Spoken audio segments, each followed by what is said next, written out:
Well, hey guys, how's it going? How you doing today?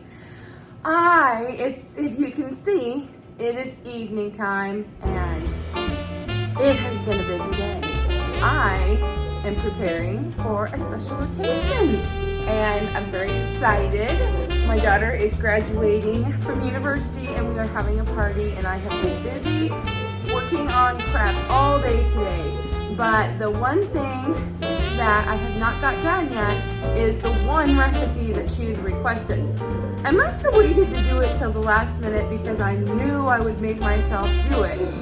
So we're going to be making a strawberry pretzel salad. It's a dessert salad. And you know what?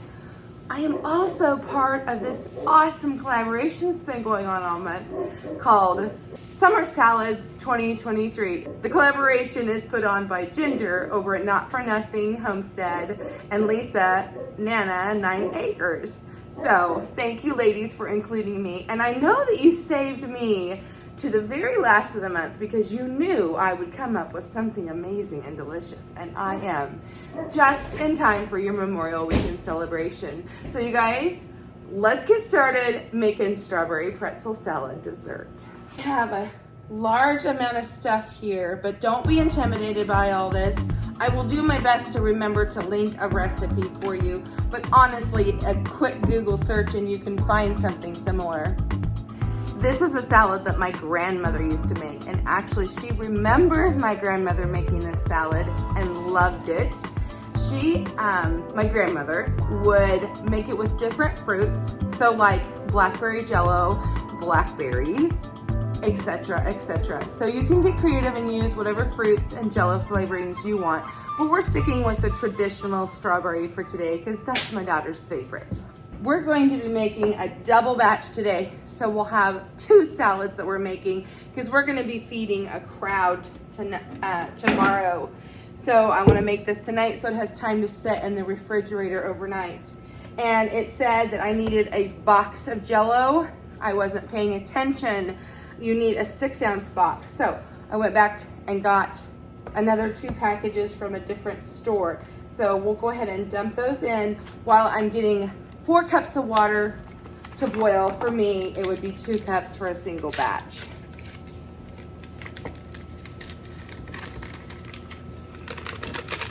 This is just your regular Jell-O. You can use the sugar-free if you want, that's fine. But we're just using your typical Jell-O. Isn't that interesting? 2 different colors from 2 different companies, and boy, this one actually smells better than the other one, to be truthful. While that water is boiling, I'm just gonna kind of whisk these together and make sure there's no big clumps. Okay, my hot water, woo! We're gonna try to slowly drizzle this in.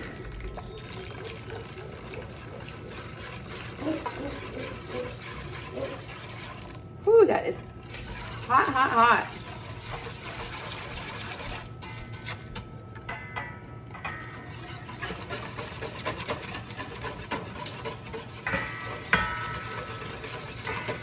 I'm gonna whisk this around just enough to make sure everything's melted. You know, just like you would typically make Jell-O.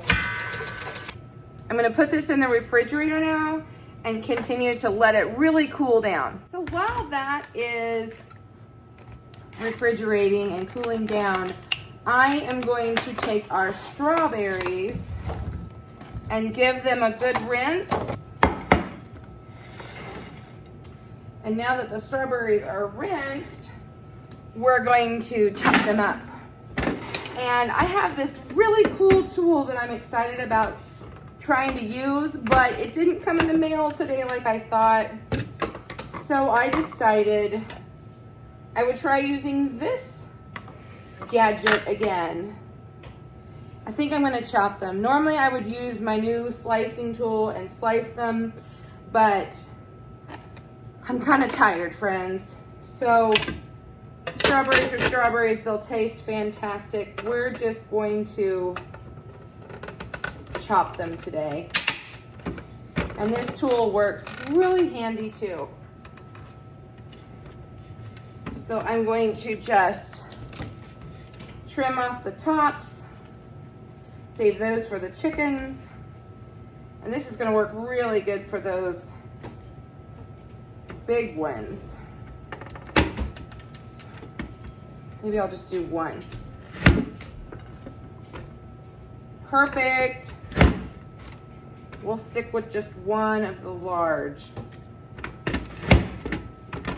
Oh, what a time saver this thing is. Oh, so glad I found this at the thrift store that day. Guys, let's peek at this. Oh, isn't that beautiful? I think that'll work perfect for this salad.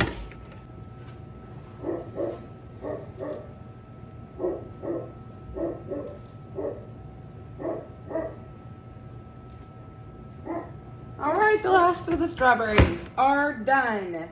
And our bowl is chock full of fresh strawberries. I'm gonna set that aside. We're gonna work on getting some pretzels ready. Best and easiest way is just to grab a bag and start smacking.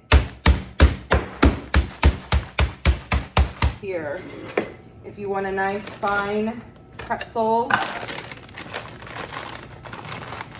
since I'm using the rods, see they're kind of big pieces.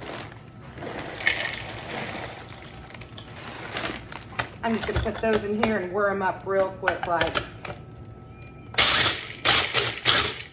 So I'm gonna use the rest of this bag. I just love these in like Chex Mix and stuff. So I tend to have these around. I'm going to move my Twix-It clip down a little bit here to make room. And I'm just gonna beat it.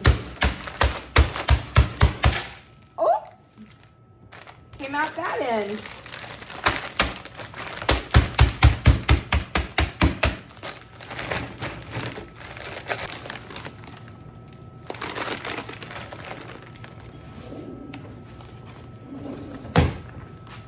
I just don't think these bags are made for the job, so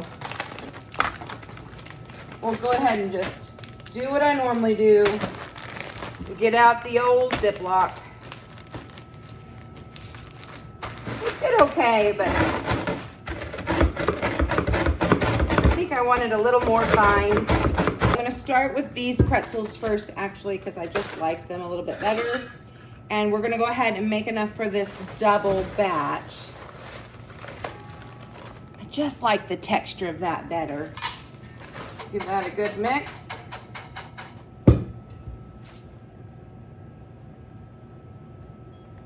I don't want those big pieces in there.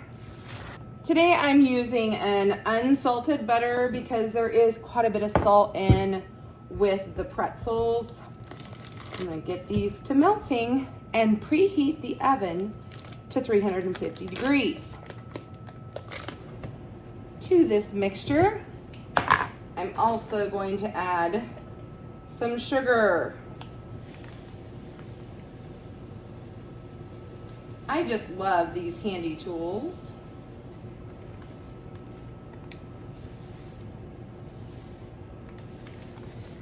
These are from Pampered Chef, and they're older, but I grab them whenever I can see them secondhand because I like to keep them right here in my flour, sugar, powdered sugar, brown sugar, all the containers have their own so that I could just use it and quickly have it ready and not have to dig for it in my drawer.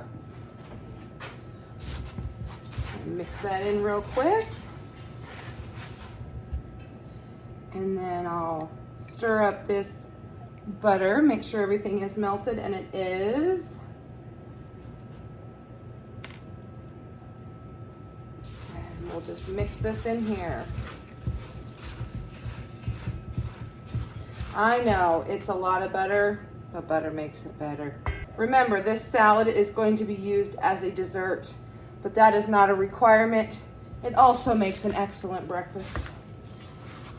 Normally, I like to use a pan that has a straight side, not an angled one, but because we are preparing this for a party, I'm using the convenience of the tossable pan. Just makes it easy to travel and not worry about getting back home. And I am gonna go ahead and spray the pan because I really don't want it to stick. I'll just do my best. I'm gonna divide this up because remember, we doubled our batch today. Now, if I wanted to be precise, I could weigh each tray, but you know what? This is just family and good friends. We're not gonna worry if I'm off by a half an ounce. Heck, we won't even worry if I'm off by 2.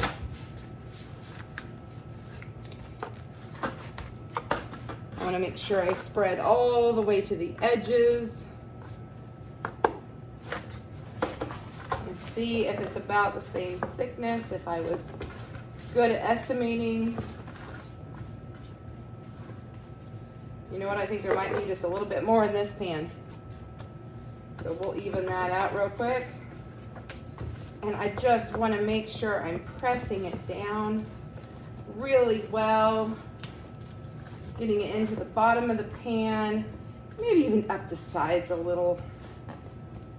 Because we are making our base crust here. And we're gonna bake this in the oven, maybe 10-15 minutes. I have brought over my mixer. And what we're gonna do is I have had this cream cheese softening for several hours. So it should be very easy to whip this together. You know, I love cream cheese and I have successfully made my own to this type of texture one time. I've never been able to do it again. And guess what? It was an accident.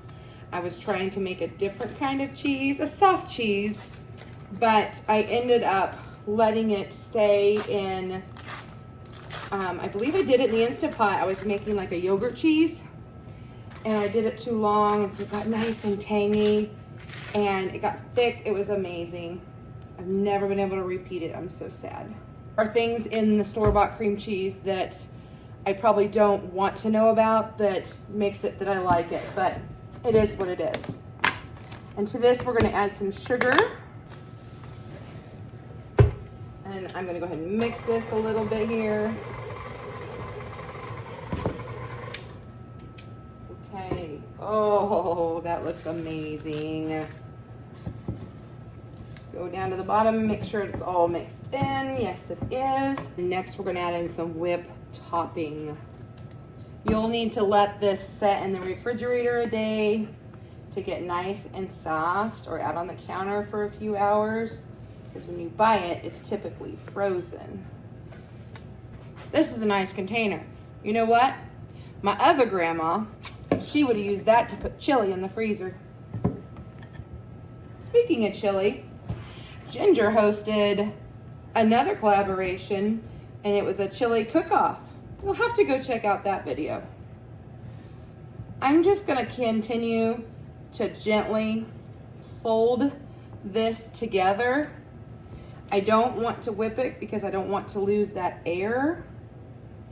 So I'll just be patient and I'll continue to fold until it's all incorporated. So these have baked for under 10 minutes. I think maybe it was 7-8 minutes. I just did it because this particular type of sugar, I thought it maybe needed to melt just a little bit.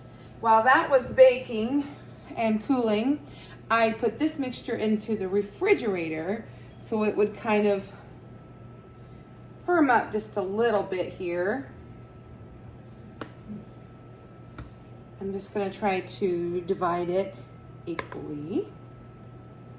And again, when we spread this out, we want to make sure that we go all the way to the edges, making a seal, trying to make this as even as possible.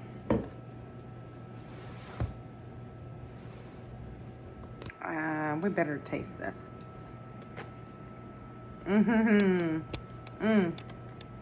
That's good. And now the strawberries. Oh, didn't this turn out great?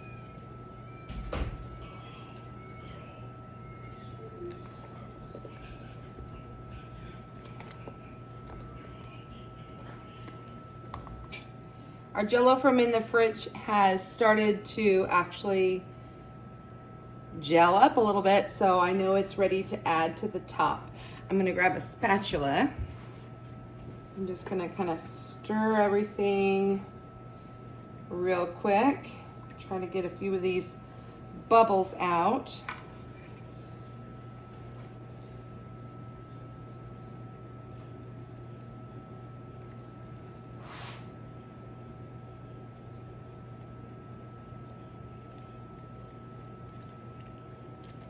These pans come with lids. Just going to cover it with the foil lid that the pan comes with and let it set overnight. It is a delicious salad to have. I will do my best to get a picture at least.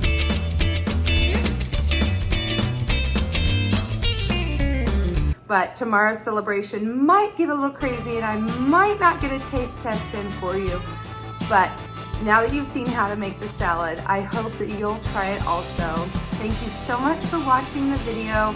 I appreciate you being here today, and I hope that you give this summer salad a try. Bye, friends. Have a great one.